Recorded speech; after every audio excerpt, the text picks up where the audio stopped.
to the podcast, the live show. Thank you once again for tuning in. Round 25 we're up to. Can't believe we're already up to here. I don't know where the time's gone for this league season, but almost finals football. Some of us are happy, some of us aren't. Some of us are really looking forward to a holiday and not watching our team play anymore. It's been one of those years, but some of us are looking forward to a finals run. But let's get straight into it, boys. I want to know who your performer of the week was on an NRL side and an NRLW side of things. Jez, I'll let you test out your new equipment first. Yeah, new microphone ready to go. It's hard to go past just the Knights in general, but I found it funny that the tackle of the week went to Viliami Kikau, and I guess that's what makes him earn his pay packet. Is he does one good shot a week. So there we go. He might be my performance of the round. Viliami Kikau flattening Phoenix Crossland. It was and then the women, Tamika Upton again. She was so good in that game, and it was nice to see the Knights put in a really good performance against that as well. Thank you, Andrew. I really appreciate it. I've put a lot of work into this voice, vocal warm-ups and everything. Oh, you're kind of turning on in a way. It's fantastic. Adam, your performances of the weekend. I don't even think I could talk. I'm going to sound like a bogan. Jeremy's got everyone on boner patrol, and I'm just sitting here struggling. But look, I was going more teams again because sometimes I go players, sometimes I go teams. It's hard to go past Melbourne this week. I thought they put in a pretty clinical performance. Sadly, it's that time of the year again where Melbourne decide to peak at the end of the year and make a late charge towards the finals, and we're thereabouts when obviously it matters, which hurts to say every year. Honourable mention to Brisbane for absolutely destroying a very dismal Parramatta. And obviously, if I want to go to player, I'm going to give Billy Walters a shout out. I thought he was excellent in that game. It really exposed us. So, as for the women's game, look, same thing. I'm still recovering from jet lag, so I actually didn't watch a lot of footy again. But Knights versus Titans was obviously, Titans are undefeated. As Jeremy said, the Knights went pretty well. So, give them a bit of rap there. Yeah, I'm with you actually for both, Adam. I'm the Storm for my NRL performance of the week. I thought they were absolutely clinical, and this time of year, scary to think they've got Ryan Pappenhausen to add. Where I know he's coming off a really bad injury, but he's coming back, and it seems to be going quite well for his comeback last couple of games. So it's going to be good to see where the Storm actually end up here in this competition. They could be here with a bang. In the NRLW, I've got the Knights and Tamika Upton and Jessie Southwell. Special shout out to, I think, in a big game, both stood up to just say the Knights are here in the competition, and the Roosters, that we've seen them flex their muscles, but I think the Knights are straight behind them and saying they're not going to let go of their trophy too easy. So can't wait for it, and let's see how we go. Look, we're going to get straight onto it. And guys, in the comments, please let us know your opinions. I know there'll be a lot of these fans in the section, and we're about to get to the next podcast, but we're going to touch on them now. We haven't touched on it on this show yet. So it's about time we open up on the Parramatta Eels and about their season and what we think of it. It's gone from grand finalists down to not making the finals. Disappointing, very disappointing how they're playing. I think it's pretty dismal. Adam, Parramatta crazy fan, let us know what you think. Not much. I'm lost for words, to be honest. Look, there's so much I could say and so much I want to say, but it's not going to help the situation. I can think of every excuse in the book if I really want to. A tough draw. We've heard that many times. The NRL didn't look after us. Short turnarounds, injuries, suspensions. Simple fact is, I'll put it down to we didn't change anything from last year. There's obviously issues off the field, but attackingly, we brought in Trent Barrett, and we're one of the most boring teams to watch in attack. We're very predictable. It's very obvious what's coming. And quite simply, my biggest criticism of Parramatta for the last, I'll just say it, since Brad Arthur's been in charge, is every time we usually get to this time of year, we start to drop games because teams have worked out our structure. This year, we haven't even had to wait that long. It's been all year. We've just ran that same structure, that same predictability. On the weekend, it was this triple block play. It was triple block play left, triple block play right. And all they simply had to do was run a double block into an extra, and extra is pretty much a reverse block, hit the center on a pretty hot line, running back the opposite direction, have the second row fade out. But we're just too dumb to even do that. The coach is lost. He's honestly lost for ideas. He's making stupid changes now, stupid decisions, just to hope it gets better. We've lost our halfback for the rest of the year. We won't win another game. As you said, put a fork in us. We're done. And heads have to roll, because it's not the first time in our club's history we've gone from either making a grand final or looking like a team that's going to win the comp to missing on finals year after. And it's a real issue. Like, look, I'm going to continue on. Jeremy's probably not going to get a word for another 10 minutes here, but what I do want to say is I want to touch on the players as well, and say they've become a bit entitled. It's like they just expect things to happen on the field. They expect lazy efforts, and they expect to be rewarded for it. And they just expect those good attacking moments that they worked so hard for last year just to roll and happen. And in my opinion, and look, I know it's an opinion of other players as well, and it's been obvious the way they've handled themselves around the club, our players have become more opinionated themselves than they are anything else. So big issues, bit of a reality to them, I guess, if they do miss finals, and hopefully they can have a decent preseason. The only other thing I'll add on is a few of our players just look generally fatigued from a big run last year, and obviously going into a World Cup year. Like, I'll call Junior Paul out now and say Junior Paul is not worth $950,000 a year the way he's playing. There's so much more I could add, but I better stop. And I think I need to go grab a glass of water, guys, because my throat hurts. For someone who didn't want to say much, he got up out of his seat. You can see he just gets to the front of the seat. He's ready to jump into the screen. It's hurting. Jez, I'll go to you next as a non-Para fan, and just to see from the outside point of view, you get to watch our games out of that bubble where you're real closed in and going at the TV as us fans would do. What do you see? Before he goes, I've got one more thing to say. It actually doesn't hurt, because we're so fucking used to it and so used to the disappointment that this year when people are putting shit on us, it doesn't even hurt because it just happens every friggin' time. Sorry, done. From someone on the outside looking in, it's really disappointing for the passionate Parramatta fans. And Adam brought this up when he went down and watched them. No, was it when you're in Townsville? And the players themselves didn't even come around and see the people that had travelled, let alone the people that live in the area. So that just touches on Adam's point of they seem a bit entitled. And there's nothing worse than when you're getting smacked around and you should be higher than you are, to see your players acting like they're entitled. It rubs the fans the wrong way, and they're going to lose people. Heads will definitely roll. I think BA is just, his decision making is being questioned left, right, and centre, and rightly so. And I agree. It seems to be every week, but Junior Polo just seems to be a bit of a passenger. I don't know where that form has gone or what's been happening in his personal life, or there's got to be something else, because there's no way you can go from being an impactful Origin player to not even being able to fight your way out of a wet paper bag. So I feel for the Parramatta fans. Not too much though, but just enough. Well, thank you. Look, I've been on this bandwagon for a while now, and a lot of people have cut me either on personal posts or posts I've done on the page about Parramatta. I hate to say I told you so, but I've said this for a while now. And Adam's been there in some of the tough conversations I've had to have with certain people, and it's hard to see that this is what the club has got to now. And where literally 12 months ago, we looked like we were on a trajectory upwards, and it was going to be a great time to be involved with the club, where all of a sudden, after some stupid decisions by the hierarchy, we're now looking like a position where we could be the new Tigers in the next 2 to 3 years. And that might sound crazy to say right now, and where we are, people might be thinking, oh, we've just had a rough draw or something, or things like that. But it's not that. There's so much happening at the club at the moment, which Adam said that we could do a whole episode on this, and we will be in about 45 minutes time. But it's just frustrating as a fan to know how close we got last year to now how far we are away from a premiership. Like, I can't believe a club, well, I can, because I've seen it happen to us every time we make a grand final. It's ridiculous. I don't understand it. And some people I can't see us going through this off season having the members on the coaching panel and the hierarchy still there. There needs to be some heads that roll. There needs to be some severe changes at the club.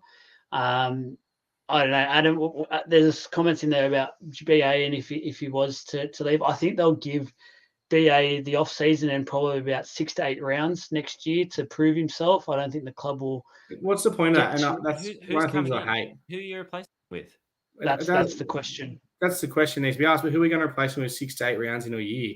Like, you do a preseason. The whole point of a preseason is to get a coach's new ideas in. Like, you give him 6 to 8 weeks, and let's say we're 1-7 or 0-8 or 2-6, whatever, and they decide, all right, it's time to go, Brad. You've wasted a whole preseason of getting to coach him with fresh ideas. I'm not saying there's a heap of coaches out there ready to go. Hey, maybe we could look in the Super League and bring one back. I don't know. Maybe we could do a bit of reversey, but Adrian Lamb, look out. Well, that's one option, isn't it? Like, he's obviously killing it over there with the team that's just been, promoted and taken to a Challenge Cup final. And they're sitting second on the ladder, and he'd probably love to come back. But I just don't get this. I feel like the club, they need some balls about him, and they need to make a decision. If he's going to go, or if they're considering giving him a bit of opportunity next year, they may as well make the call now, fuck him off this week, and start building for next year. That'll never happen. And I want to sort of bring this into a nice sort of perspective as well for you, Jez. And I think it's fair to say KP, before he's gone on this streak, there was a lot of criticism about him from Newcastle, saying he basically walked around town like he owned the place. He sort of was treating himself like a superstar. He was untouchable. He had that aura about him, which we now feel like that's what our players have. And this is where the poor performances come into it, where Ponga's snapped out of that mind frame, and look at him go now. He's focused on the footy, and he's probably the best player in the game at the moment by quite some way. It's crazy, his form reversal. Where our players, the annoying thing is we feel like we're walking around as if we've actually reached some sort of goal and got to the pinnacle when we haven't even won a comp. Like, we're walking around like we've done something massive, and we haven't even achieved what should be the goal. And it's crazy to think. I'm lost for words. I call it the Gutherson factor, honestly. I've always said there's something about him that I just do not like. And I reckon that's the Gutherson factor. But the simple fact is, with the KP thing, it helps that we're winning. If we were losing, if we were in your position, he would still be the worst person in Newcastle. A couple of wins and that all changes. But you're definitely right. Like, the entitlement is the worst part that hurts. But I've seen Madge Maguire mentioned in the comments, but I don't know. They won't get rid of him mid-season. I'm done recycling, Coach. I want to touch on quickly what you mentioned. Just two more things. Kalen Ponga, first of all. A lot of that media. He still has his plaque up in the Dell, by the way. Yeah, he does. But a lot of that media stuff come from Sydney and Queensland. Anyone in Newcastle actually knows Kalen Ponga is a pretty decent bloke. He's obviously a very approachable bloke. Like, I physically ran into him once, and I mean that physically. He was the nicest bloke I've ever met in my life. So, but talking about just to touch on that, Adam, you see that after every single game, he's one of the last people that's out on the field, gives away nearly all of his clothing. The comments from the other players are, they make us pay for it. Well, he doesn't care. He's getting paid a lot, so he hands jerseys, headgear, boots, socks, shorts. When we were down at the Bulldogs game, he ran off in his undies. He'd given everything away, and he does that nearly week in, week out. So you're right. He's a decent. A lot of Sydney media outside of that. But I'll touch on one other thing you mentioned about Parramatta and why the club thinks they've achieved it. It's because of the fans. It's because we've got certain fans out there and fans that are happy that we made a grand final last year, because we bummed out of the finals 2 weeks, week 2 for so many years straight. That was an achievement. And now look at us. So we could talk Parramatta all night. We should start a show talking Para. Look, I'll leave it there, because we are about to go back onto the next show, and I think a lot of these people who are in the comments will be tuning into that show as well. So, Talking Para podcast, for any Para fans watching who haven't watched the show before, we are doing that at 8:30. This is not Parramatta related. This is Kalen Ponga related. I want to make a call on Kalen Ponga, and I know there's a certain person whose name we can't mention on several shows, and he hasn't quite reached that form that he did in 2009. But moving Ponga to 5'8", like this certain player was done in 2009, and it was never a good idea, then moving back to fullback, gave him a real respect of how to involve themselves in game and how lucky they are to be at fullback. I think the run of form the Knights have gone on has a lot to do with Kalen Ponga playing 5'8" at the start of the year. There's my big statement for the night. and then moving back to fullback. Correct. Yeah, absolutely. All right. But that was when he's like, we're going on about the Knights and power again, but that was when Adam O'Brien's head was on the chopping block. Everyone was questioning that move. And it was, apparently it was the long play just to put him in there and then put him back to fullback and go, what a genius I am. The last thing I say on Para is I feel like at the moment the place is stale and it definitely needs some freshen up. So however way that needs to happen, it needs to get done and it needs to get done ASAP. Let's move on to another club that is in trouble, the Bulldogs. And Bulldogs fans or anyone else, please keep those comments coming and we'll keep featuring on the show and the podcast. It helps us create this awesome show that we do.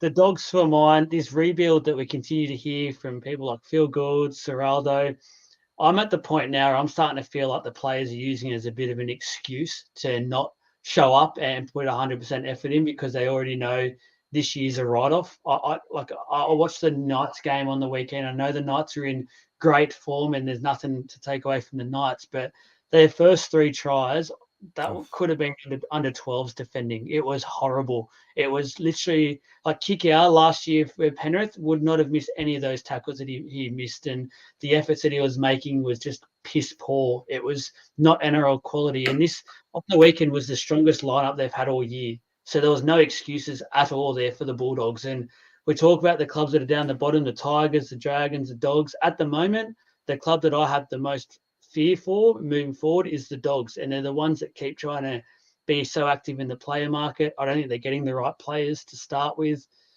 Where are we at here with the Dogs, Jez? I don't see any shining lights at the moment for them, and I just feel like there's more excuses than anything coming out of them.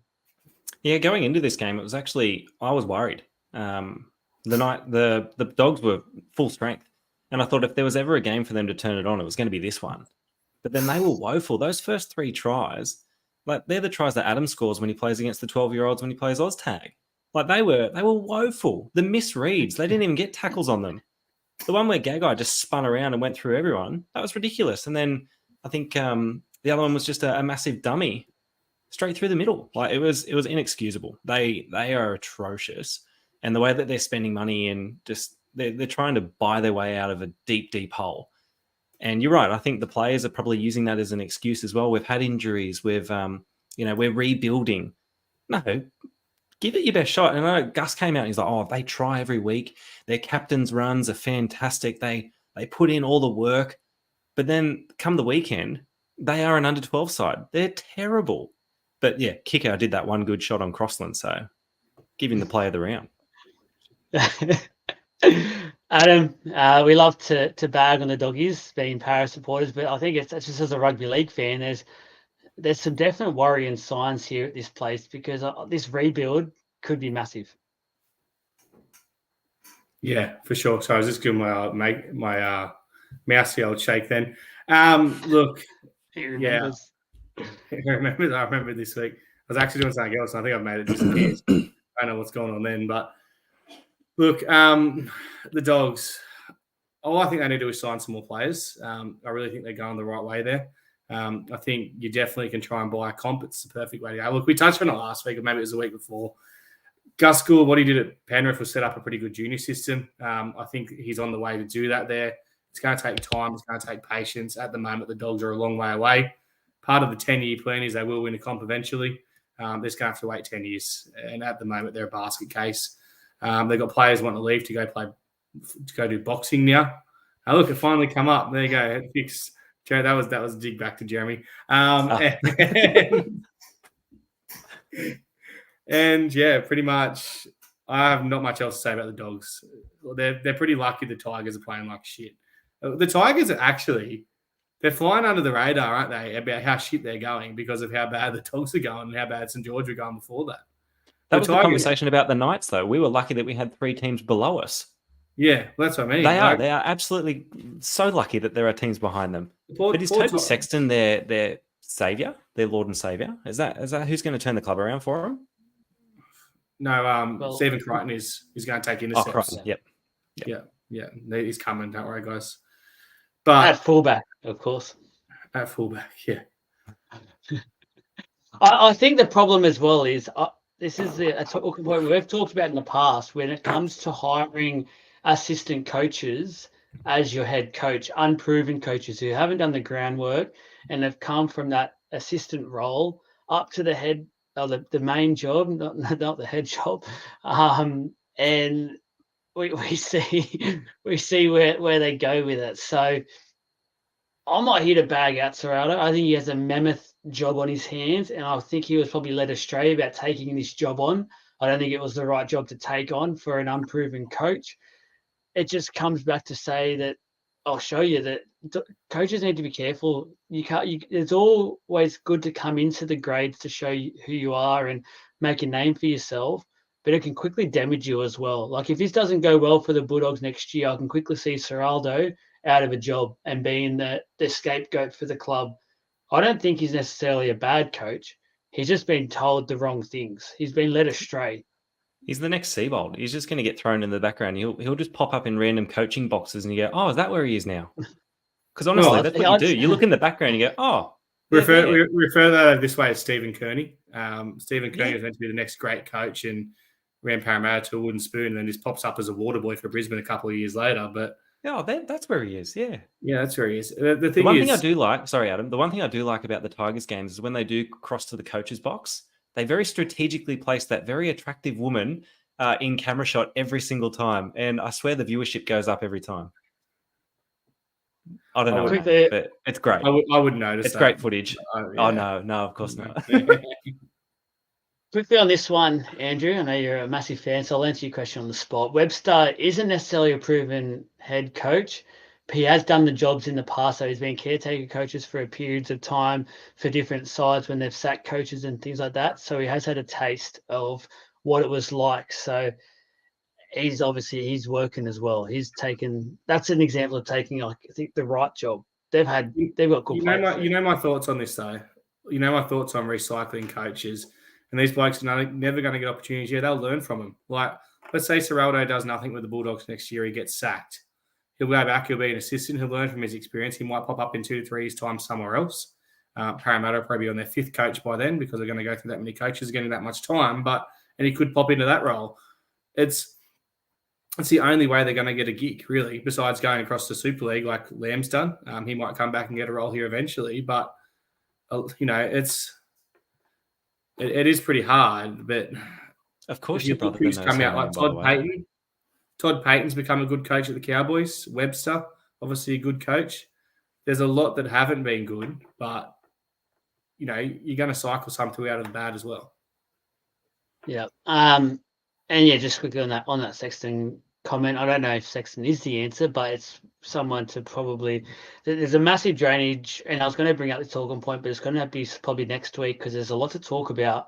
There's a massive shortage at the moment on quality halves coming up through the ranks, and that's a huge issue for these lower clubs at the moment who need these quality players in their organisation to help them build up. It's actually not going to be around. All these senior playmakers will be all retired in the next probably 2 to 3 years maximum. And there's a massive hole, I think, becoming available in the player market for these quality halves. Jez, I'm going to throw to you for the next talking point because there's a couple of players we've seen over the last week to retire, some really good quality players and men as well. You want to quickly talk a bit about it? Yeah, Jared Croker came out and is retiring at the end of the year. And just looking at some of the things that he's done throughout the game, like I've always put him down as the number one whinger. But when you look at his records, he's achieved a lot. He's 2,358 points for the Raiders. That's incredible. Captain, Daily M Captain of the Year. He's grand final appearances. He's a very influential player. I was just surprised that when he said that he was retiring, it was because Jack Whiten was moving on, and it just kind of helped him make that decision. I thought he'd probably have more grounds to retire on than just, my mate's leaving, so I'm going to go too. But he's been a stalwart of that club, and yeah, he will be missed by them. And 300 games in the NRL as well, just an outstanding career. And as Adam said, loves to wear the coward cap. I want to give him a shout out for the effort he made to actually get back into first grade. Obviously, had the injury, got dropped to reserve grade as a club captain. That'd be pretty hard to do. as Dave said there, like, I'm amazed he's never played Origin. I've always struggled for a centre, especially as a goal kicker. But the effort he Always made, in the mix, though. always in the mix. Yeah. Mm. Well, unlike Will Penasini, but sorry, that still comes up. I'm still going to throw that one out there. But he's just one of those blokes that he never stands out in the game. He just always does his job and always does his job well. I've always liked him. Can always tip a good winner as well on a racehorse.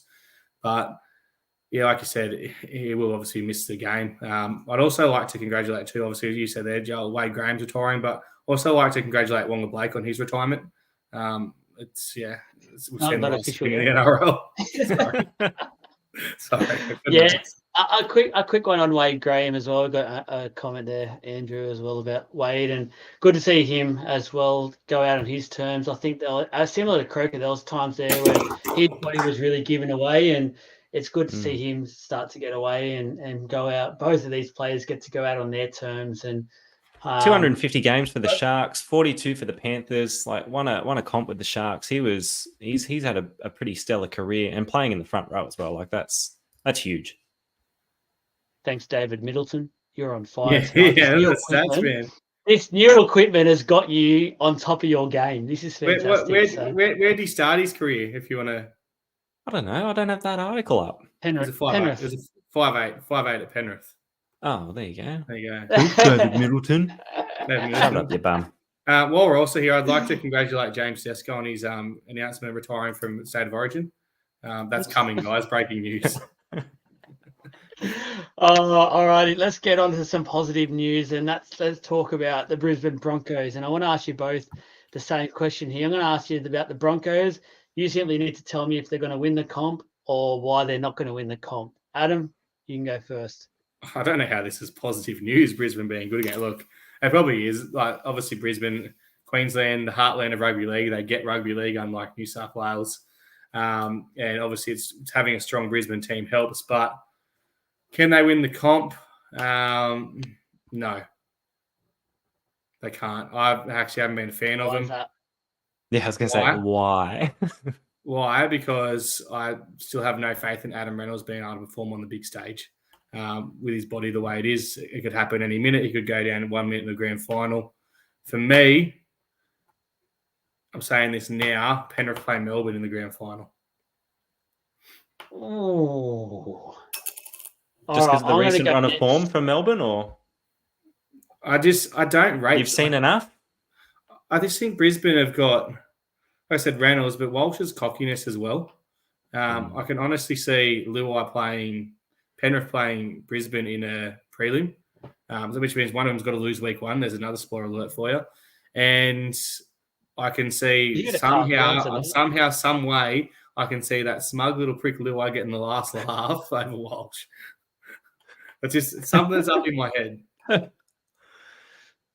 I'll go next because I'm going to give Jez the deciding vote because I'm going the opposite. I think the Broncos are primed to win this competition. And I'll tell you why. I think momentum is a massive thing we've seen in this game. And it's controversial, I know, but I'd arguably put them ahead of Penrith at the moment if we're going to name our rating systems and our power rankings, whatever you want to call them. I've got the Broncos number one. The way they're playing at the moment, I know Parramatta was poor on the weekend, but they went with him for the first 20.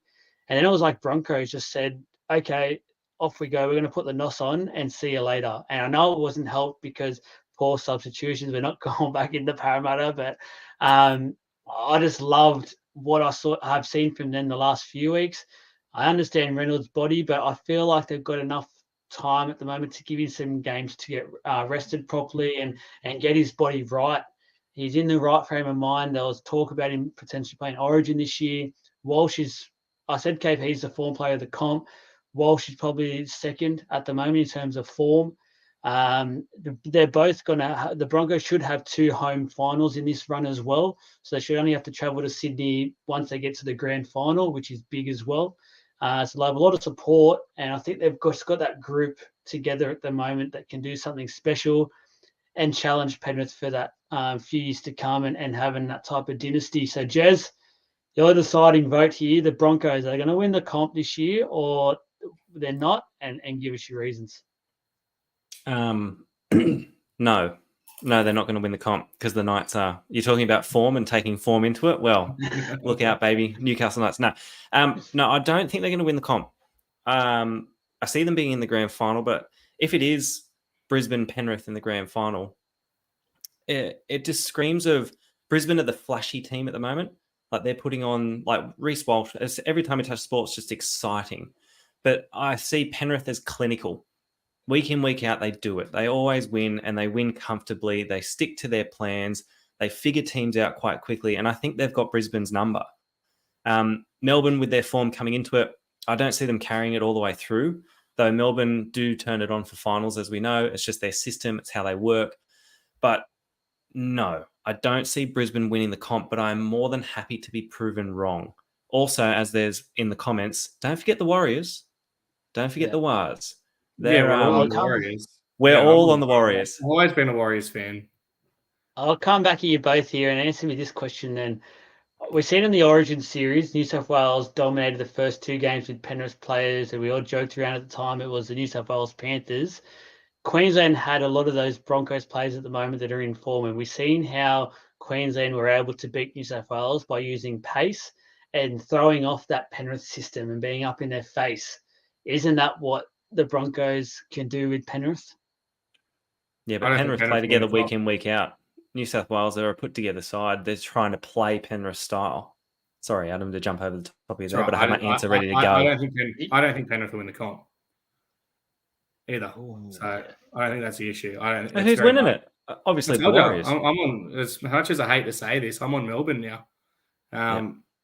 It's literally like the worst possible scenario for me to have Penrith, Brisbane, and Melbourne there. And if the Knights get there, I may as well just leave the country again. But like it's all my most hated teams. But there's something about Melbourne and their attack is clicking at the right time of the year. I think they honestly will win the comp. Well, Munster played like he wanted to on the weekend. Like that's the whole difference. With Pappenhausen to come back. And look, let's think of the positive. Do you reckon he'll come back? He'll come back. 100% now. If Melbourne win the 2023 comp, hopefully they stop celebrating the 2007 2009 ones they cheated. I want to play a quick game with you guys. This is about. Is it a live or gone again? I really like that. Gone. Not alive or gone this time. I want to talk about alive, Payne you Haas, idiot. and he's alive. He's not gone. But we've seen, and it was on a post yesterday, so sort of bringing that back up. We've seen recently. Apparently tonight he's re-signed for 3 years, 3.5 million or something. So whatever that equates to, 1.15 or whatever. I want to know what he's worth. But before I ask you both that, I want to ask quickly. It's the grand final. You're the Broncos coach, and you're only allowed to choose one or the other. So Payne Haas versus Reece Walsh. Who do you want on the field to win you a grand final? Reece Walsh. Haas. Payne Haas or Adam Reynolds? Who do you need on the field to win your grand final? Adam Reynolds. Payne Haas or Patrick Carrigan? Who do you need on the field to win you a grand final? Payne Haas. Haas. I'm still saying Haas the whole time. Oh, honestly, in those questions, I'd probably have the other option other than Haas for all three. So Jez was the closest to it. This is my question here when it comes to this argument about Payne Haas and what he's worth. There's already players in that lineup who I personally feel like are more important and more valuable to the Broncos winning a premiership this year and in years to come. So what is Payne Haas's actual worth? Because I don't know if a prop forward's worth $1 million plus. I'll say now, if Junior Paulo's worth $950,000, he's worth what they're giving him because he's in much better form and he's a much better player. The reason I highlighted for those three questions about why Haas is so crucial to a grand final, I'm going to look back at last year's grand final and the way that Parramatta played it. Parramatta played a Penrith team earlier in the year twice, and they won it in the forwards. Their forwards actually went forward, stopped this trying to ball play shit, and actually has made the meters and both ran for 200 meters. If you don't have a forward capable of doing that in a grand final, you're never going to win a game. Parramatta didn't do that in the grand final, and Penrith absolutely fucking dominated them. So we never saw your Gutho, which is your Reece Walsh. We never saw your Mitchell Moses, which is your Adam Reynolds. So without paying Haas there over all those other three blokes, Brisbane would never get in a position to win the grand final. Took the words out of my mouth. You voted That's exactly what I was going to say. 2 out of the 3. Oh. Well, he's your go forward. He's the one that busts down that wall. So if you don't make those meters, then as Adam said, you can't get your exciting players into the game. So yeah, is he worth that much? Probably. It's about. I think we'll be seeing a lot more forwards earning that amount of money coming into the next couple of years with these negotiations happening. So simple game, go forward, as Mika just said. What about the danger? I feel like this is dangerous territory that clubs are going to get themselves in, signing forwards. We've seen it recently with Tino for these 10+ year contracts. I think forwards are a different breed and their bodies get bashed up. We've seen it with Jason Taumalolo.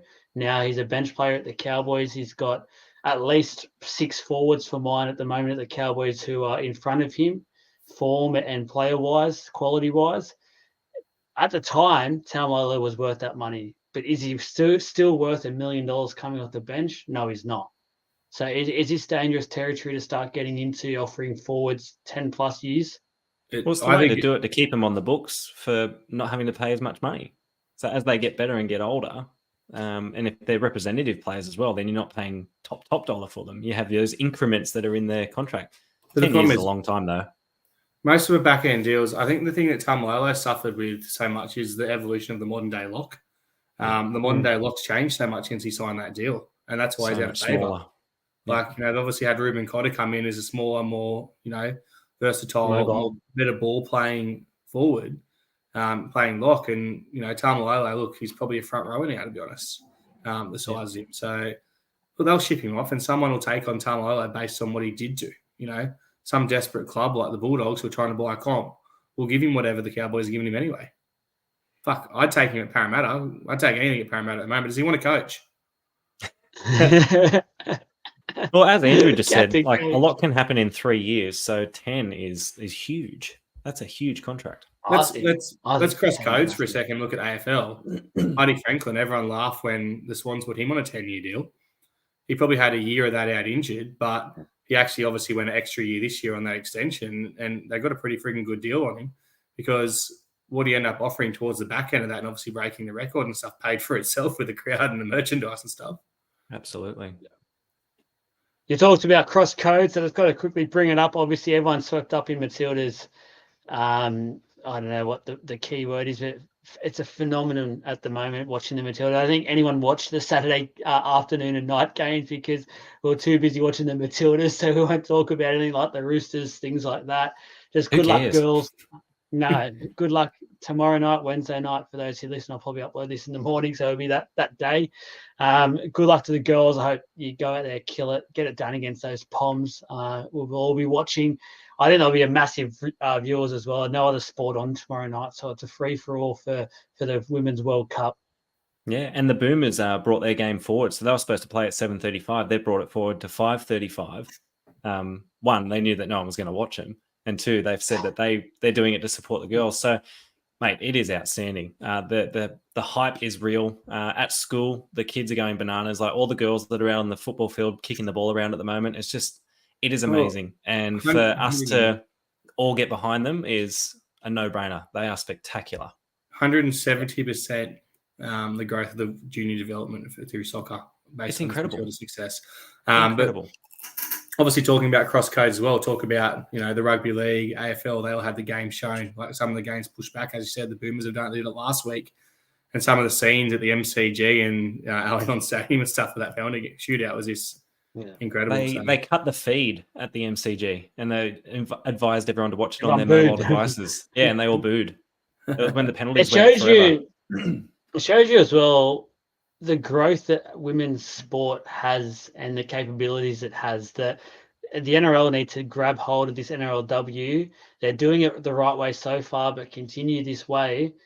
Who knows where it could go? It could be absolutely huge. We could be talking about it in the next 5 years as right alongside the NRL. You never know. We've just seen this is showing what the women are capable of, how seriously us as rugby league men, I guess, take these sports now how serious. Like I was on the couch on Saturday, I was almost having a heart attack when those penalty shootouts happened, and then almost ran out the door celebrating when it actually happened. So it shows that we get into it, and Australia's just sporting mad. It sort of shows you every time these big events happen and how much we all get around it and get around each other and talk about it.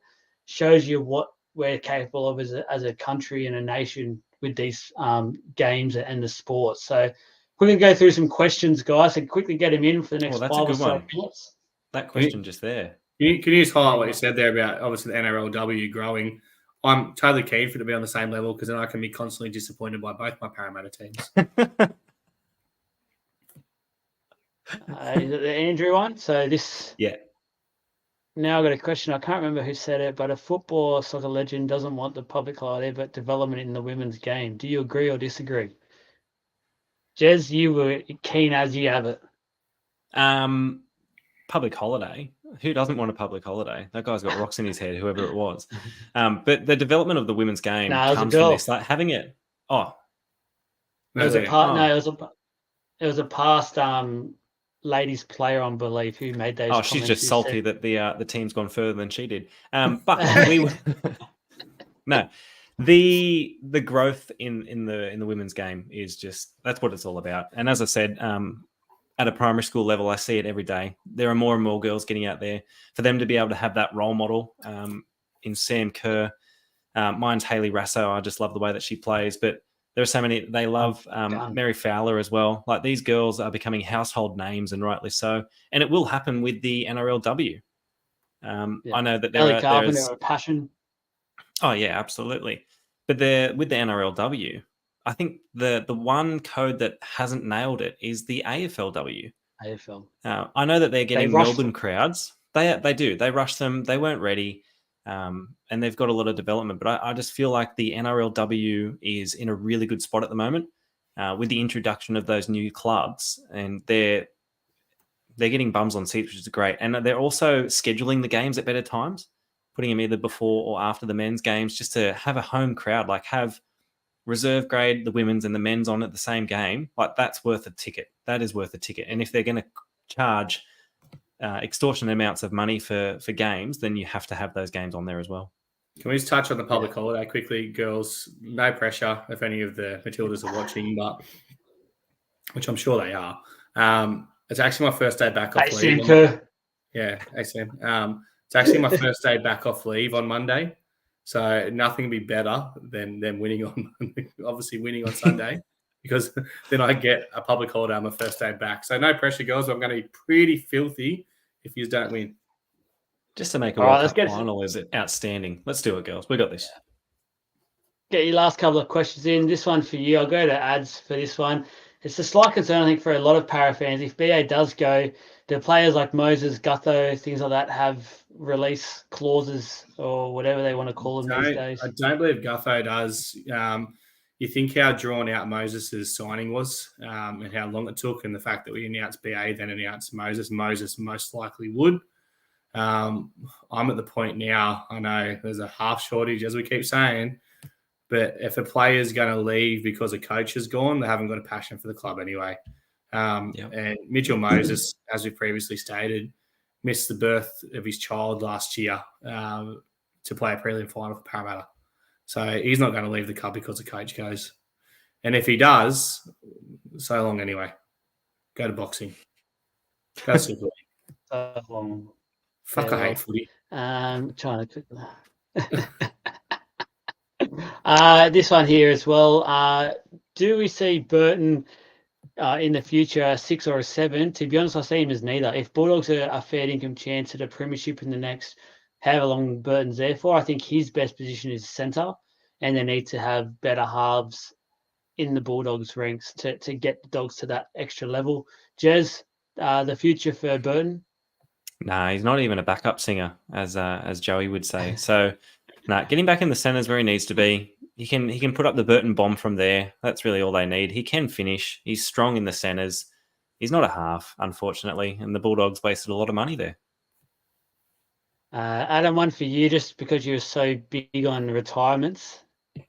Fan wants to know, Are you retiring from podcasts anytime soon? Yeah, look, I'm going to do the old Nathan Highmarsh announcement soon. Really dress up for it and set that flyer. Probably the greatest retirement ever. I'm close to retiring from being a Parramatta fan, to be honest. And so if I'm retiring from being a Parramatta fan, I'm probably retiring from football podcasts, that's for sure. That is all we've got time for, I believe. Boys, any last little shout-outs you wanted to make? Nah, go the Matildas. Go the Matildas. Because that's the real rugby league team that matters at the moment.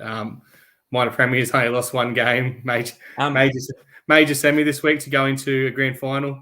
And speaking of semi-final football, Adam, we play on Saturday. We've got our semi-final on Saturday. So yeah, I'm so up South Wall's End. So excited for that and my ability to not be able to move at the moment from getting back from Europe and having to play a semi. Yeah. I'm in a really good mood, boys. Doing really well. Yeah, we're doing well. So we're going to extend this over now to the Talking Para podcast. So Para fans, we're about to go onto that page in the next, I think, 10 minutes or so. Me and Adam need to quickly get a drink and catch our breath after this one. It's only just touched the surface, us talking Parramatta. So go ahead, go give that a listen. And thank you once again for listening to the League of Inches podcast. We'll have some posts out. I'll have this uploaded tomorrow in the podcast version. Thanks again for all your comments. Enjoy your night and up the Matildas.